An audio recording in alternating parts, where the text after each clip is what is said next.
তুমি কি করছো? ললিপপ খাচ্ছি। ললিপপ খাচ্ছ? কি ললিপপ খাচ্ছ ওটা? ললিপপ। Pop lollipop?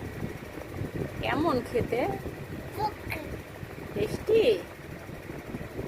তাই? এর মাথায় দিতে হয়। হ্যাঁ। ওমা, ললিপপ খেলে কি হয়? দাঁত পোকাবে।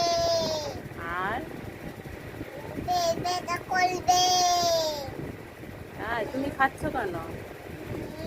তুমি খাচ্ছ, তোমার কিছু হবে না? উম,